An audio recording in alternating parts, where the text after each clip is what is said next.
All right, we gave out the offensive and defensive MVP for the Lions. It went to Kerryon Johnson for the offense and Darius Slay for the defense. Now we give out the least valuable player, the LVP. It's like, no, most disappointing player on both sides of the ball, offense and defense. We bag Mercy Sports Talk. Shouldn't be no surprise. Here, it's your boy CJ Goodfellow. Make sure you hit that subscribe button, bell icon button. Won't miss another video or live stream. And pretty much, most disappointing defensive player is Ziggy Ansah. When he was on the field, he produced. Jets game, he was disruptive. He came back another game, he was disruptive. Got injured in Arizona. It was a wrap. By far, you pay somebody, $18, $20 million franchise year, he didn't produce. It's just his body is physically breaking down, Nobody knows his real age, with some talk about his birth certificate, but quite frankly, it was the best pick that year that the Lions could have made in that group of players in the top five. You could have ended up with Bartavius Mingo, who didn't do jack shit in his career.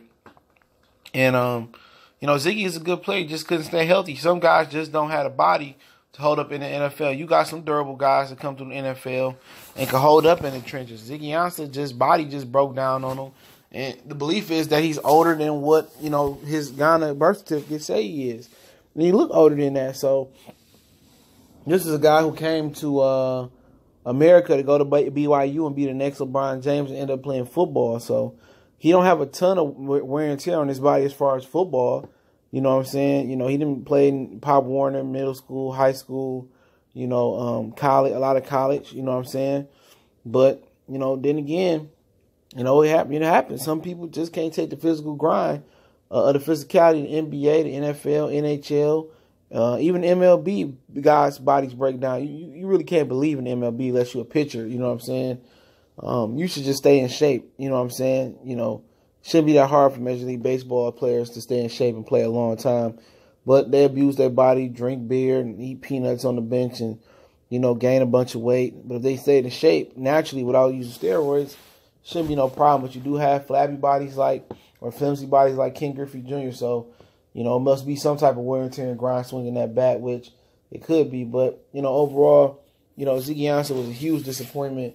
I believe if he would have brought some sauce to the table, man, him, Han, and eventually, Snack Harrison, that'd have been formidable. And he can play good and stay healthy and get another contract. That's them three good down linemen you got. You go ahead and switch and put Devin Kennard, Han in the dirt. I mean, you got a formidable front four with Romeo Rocco and Eli Harrell backing them up. Or if you could bring in another premier back pass rusher and just have a nice rotation. But that just shows you the big impact about, how big the disappointment of Ziggy Ansah impact had on the Lions. Because it tore everything up. Because he was a monster in the beginning versus the Jets. And, his body just broke down. And it happens, It happens that way, man. And, I just think it's time for him to hang it up or take a year off. Build his body back up. Probably just take 6 or 8 straight months. Just take the whole year off and just let your body heal. You know what I'm saying? Just let it heal up. Go through physical training. Don't touch no weights. Do light, conditioning and heal up and see how you feel. You might feel better and might not have no regrets going back to football. You might build your physical strength back up. You might be ready and re-energized to come back to football.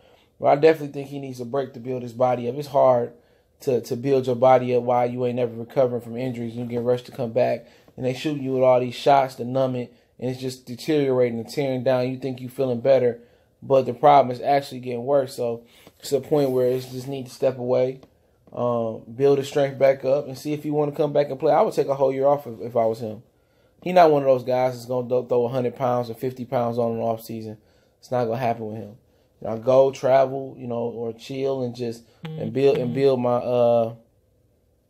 strength back up. That's what I would do. I would just build my physical strength back up, and then come back and see what happens. I'm a free agent. I don't think they're gonna franchise Ziggy again. I'm a free agent. I build myself back up, and see if I want to come back next year and play. But he definitely let down. He changed a huge dynamic for what the Lions had planned. You would think a guy with a 1-year deal, basically a contract year with the franchise tag, will come back and be, marvelous. But he physically just unable to do it. But let's talk about Matthew Stafford. Easily the most disappointing player offensively. If you want to say offensive coaches, well, Jim Bob Cooter, him joined at the hip. You can get him biggest disappointment. But how you disappointed when nobody had expectations for Jim Bob Cooter anyway, in my opinion. So Matthew Stafford, most disappointing offensive player this year, regressed. His offense is supposed to be the strong suit. They supposed to had addressed the running game issues with LeGarrette Blount and addressed them. They was trying to run with Amir Abdullah again in theoretic. Kerryon was just supposed to be a piece to the puzzle to get the juices flowing. You know what I'm saying? And obviously they didn't pick up. You know, even when they had Golden Tate, he had a good game in Dallas, but you know it didn't equate to wins. You know, and Stafford, you know, was inaccurate early game in New York. I mean, versus New York Jets. I went to that game, missing throws all over the field. San Francisco, he missed Galladay deep. He missed Jones deep. He was just off all season, especially in the beginning of the season with deep balls.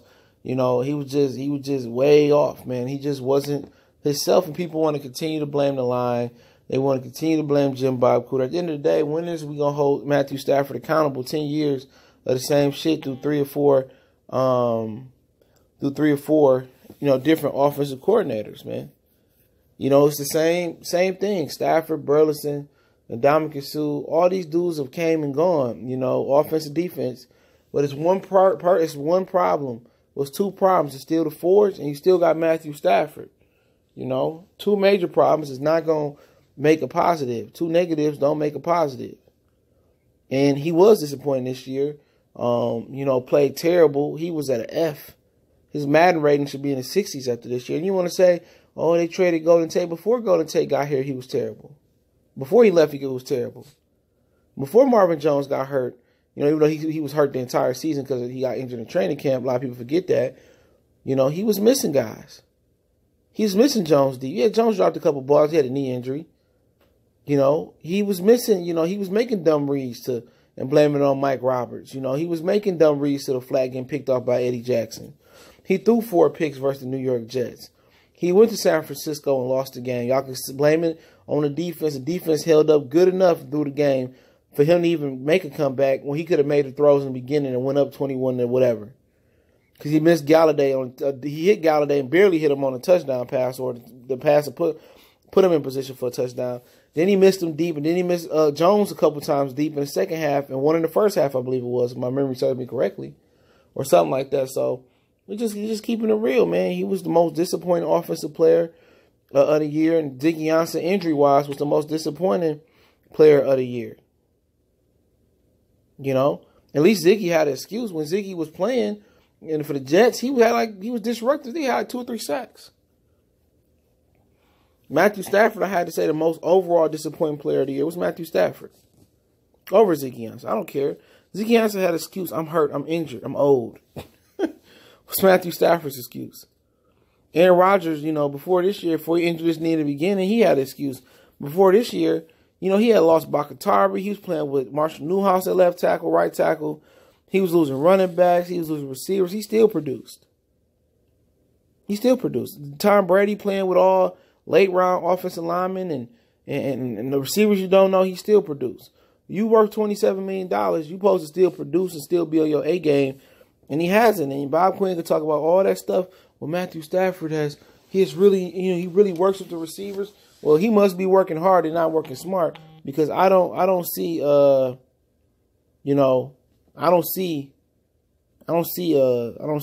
hard-working, diligent guy on the field. Of course, I'm not going to see him during the week, but I don't see it translate to the field. So he needs to start working smartly. But those are the awards I'm giving out. Most disappointing defensive player, Ziggy Ansah. Most disappointing offensive player, Matthew Stafford. You want to say most disappointing coach? I guess Matt Patricia would be most disappointing, because did anybody have any expectations for Jim Bob Cooter? Was anybody stoked that Jim Bob Cooter was installing a new offense? No, you've been here 2 years, or however long you've been here calling plays full time, and you haven't installed shit that mattered. Okay, it seemed like he just took Scott Linehan playbook and hit random and just press plays in. So, it is what it is, man. Motor City Sports Talk. Appreciate everybody coming through. Don't forget, we on Facebook, we on Twitter. Also, can reach out to me through the email if you got a question, business inquiry, video request, or you just want to chop it up. You want to make a donation to the channel. That link's in the description as well. Continue to share the videos, man. Like the videos. Just share them is a big, important key to us growing the channel. And I'll be back with more content later. Just keep sharing the videos, man. That's all I can say. Check out my other channel, Goodfellas Sports.